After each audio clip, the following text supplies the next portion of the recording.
Because as far as the government's concerned, I have no gender, I have no race, I have no income. I am just a homogenous blob. I'm a ghost. I'm a fucking aberration. So take that, all you fucking woke people. I got you beat. Because not only do I not identify as anything, the fucking province can't identify me as anything. Beat that. I'm the 59th one, bitches.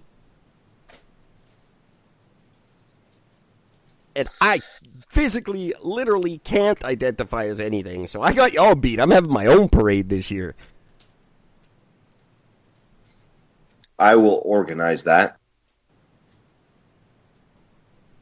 Cool. Thanks. And we'll just play Pearl Jam. I'm alive the whole time. No. No, hey, we better than the will new not. song. That's a great song. Hey, speaking of which, I have to say I gave Dance of the Clairvoyants a chance again about 2 days ago, and it's growing on me. My initial criticism was a little harsh. So I'm warming up to it. I'm very much looking forward to the rest of the album. Just saying. Well, bless you, because it keeps coming up on the radio, and the worst thing is every time they do play it on the radio, it's always they would play one of like an older Pearl Jam song, and then they'll play that one. It's just like, oh, oh, this is just such crap. Well, see, we're crossing over because you said it was pretty good the last time. No, I didn't. Yeah, you did. When I heard the new song? Yeah. No, I said I hated it. You said you didn't because you weren't a fan. Anyway. No, I think you need to go back and listen to that. So I'm pretty sure I didn't like it. Because as soon as I heard it, I'm like, what the fuck is this? It's weird. It's growing on me. I thought it just wasn't what I expected. But now that I listen a little closer, it's pretty not terrible. Just different. Their stuff's always different, and it took a while to grow on me. But check it out. That comes out next month, I believe. I could be wrong. It could be May, but I think it was March. The new record. And the tour, which has 4 dates in Ontario and none anywhere else in Canada. Thanks, fuckers.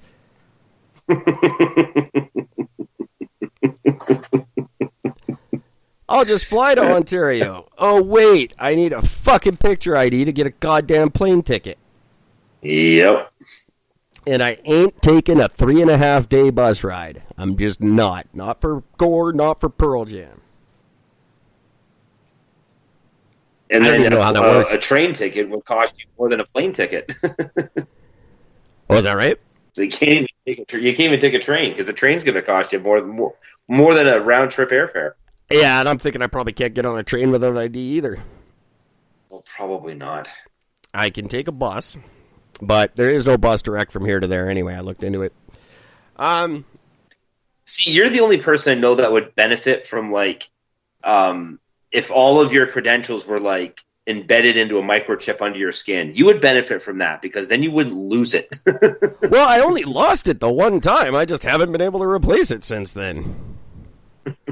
And I didn't lose it. I know exactly where it went. I just wasn't allowed to beat the shit out of the kid who took it because I would have lost my job. Which you ended up losing anyways, didn't you?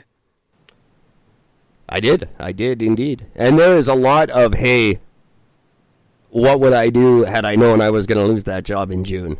There's a whole bunch of things I would have done differently had I known I was going to lose that job anyway. Yeah, ain't that the truth? Yeah. And one of them would have been not fuck a fatty, because I nailed the hot French chick literally less than a month later. All I had to do was hold out for less than a month. Nope. Had to nail the psycho fatty and ruin my goddamn job.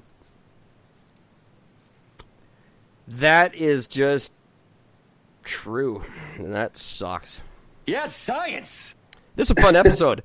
If you guys want to help me and Gord cheer up, a really good way to do that would be to go to ericandgord.world and buy yourself a t-shirt.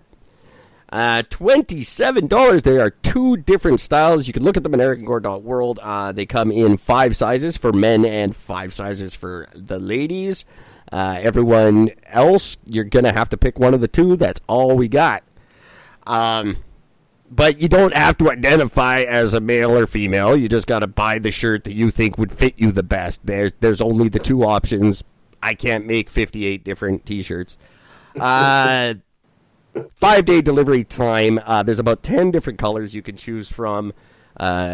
Blue. There's a bunch of blues and some grays and some. There's a white and a red and a black and a couple of different reds. They're all very nice. $27. 5-day delivery time. You can pay via PayPal. Order many.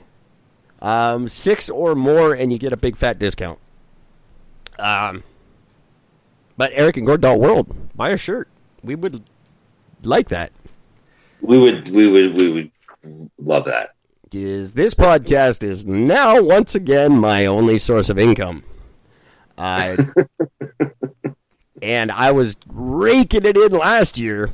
It's been really fun going over the episodes. You know what's great, Gord?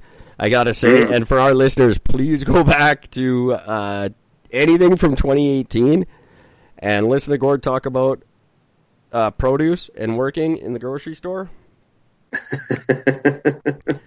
Man, have things changed. I remember how much you enjoyed that. And me talking just about every episode.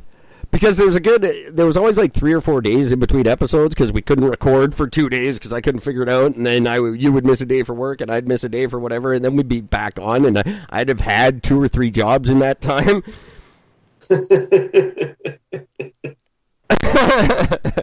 It's great to go back and reflect on those. We've had some very, very interesting times. There's no getting around it.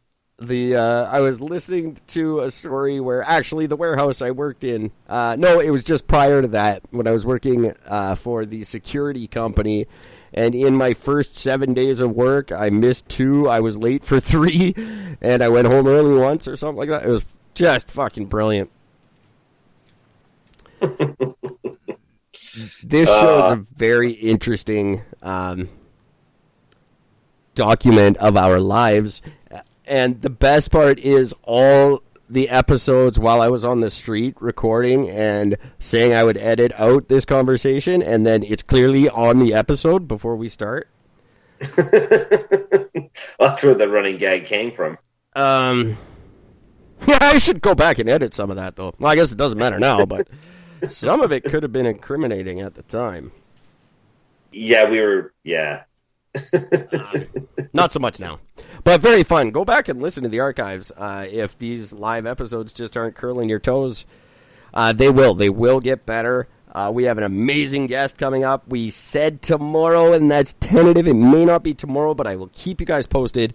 We have Roger Nygaard of Trekkies fame, one of my all-time favorite documentaries. I can't believe this guy reached out and wanted to be on our show because I love that movie. I've never told anybody that, but I really did enjoy the film. Curb Your Enthusiasm fans. There's no getting around it. He's won Emmys for a lot of his work, including Curb Your Enthusiasm, the Julia Louis-Dreyfus show Veep. He has a new documentary coming out all about marriage, and I think it's going to be fucking amazing. It actually debuts on Friday, so we're hoping to have him on tomorrow night, but what a shock. I fucked up somehow, and the communication didn't get through to his people, so it may be postponed. It is definitely happening, but it could be early next week. But Roger Nygaard, look him up if you don't know him. Funny man, great guest for the show. I think we're going to get along really, really well and have a good time talking to him. It's going to be fascinating. Trekkies. I was thinking about this today, that it's almost... That documentary was almost premature because there's so much more Star Trek going on since that happened. Brand new show just out now, all about Jean-Luc Picard, his origin story. Yep. Plus all the new Star Trek movies with the younger variation. I'm pretty fed up. You know, yesterday I was saying done with Batman, done with Joker. I'm done with origin stories too. There's some people I just don't give a fuck where they came from. Well, see, some are fascinating. Like Wolverine, without a shadow of a doubt, most necessary origin story ever done, hands down. The movie destroyed it. I know there was even a series of comic books that didn't have him coming from Canada, and that really pissed me off. Well, but I heard the movie wasn't good. I never watched the movie. I don't know. Sorry? It was. I thought it was fantastic. But Wolverine was always from Canada. Yes. As far as I know. Yeah. Was he in the movie? Yeah. Oh, okay. I heard he wasn't. So. Yeah. No. That's covered in the movie. I think it was fantastic. But when they did the Joker origin, that couldn't have happened. Because the whole point of Joker is that he never had an origin. Nobody knew where he came from. That's the whole point.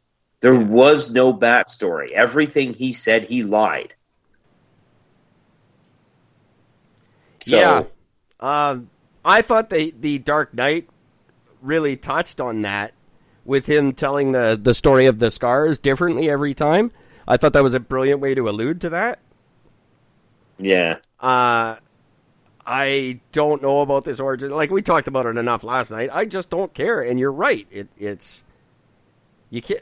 Well, I guess you can just make it up because it's all stupid and fake anyway. But if you're a big fan, that would really annoy me. But I guess everything in these comic book universes changes now, and it's all, there's the Arkham fucking shit where it's all in his head anyway.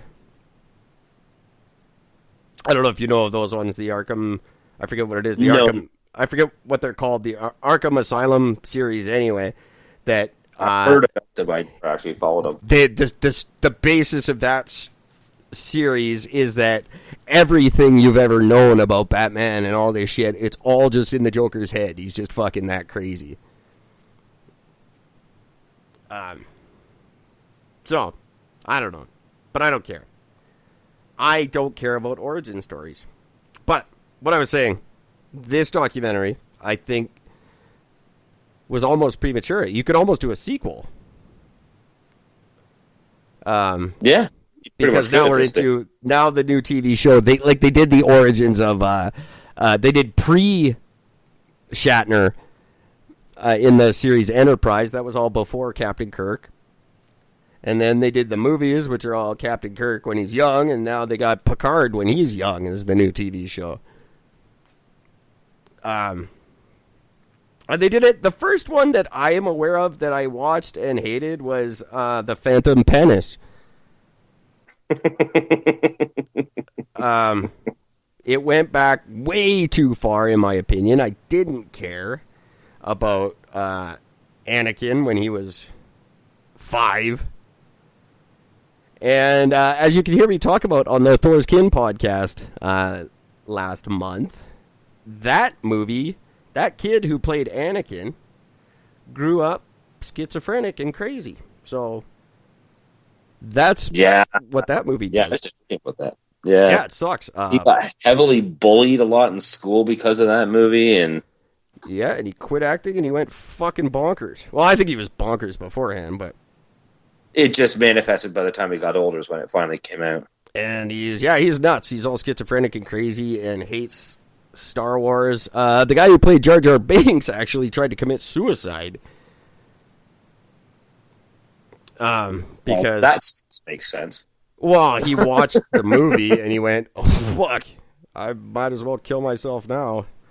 Yep, most hated man in history, that guy. And he totally swore off the franchise and wants nothing to do with it. All these people that are in the 3. I don't know what you call them. They're the prequels or whatever. The first 3 movies of the Skywalker series, as they're being called now. Just stay away from them. They make you crazy and suicidal. But that was the first origin story I saw, and Anakin bugged the fuck out of me. I thought they went back way too far. I just didn't care. And there's no need to go back to his super young childhood. No, they could have started on the 3rd one and built from there, in my opinion. Yeah, like they could have touched down on his childhood in like a 5-second clip. hey, look, Yeah. he was born. Now he's a young man. You were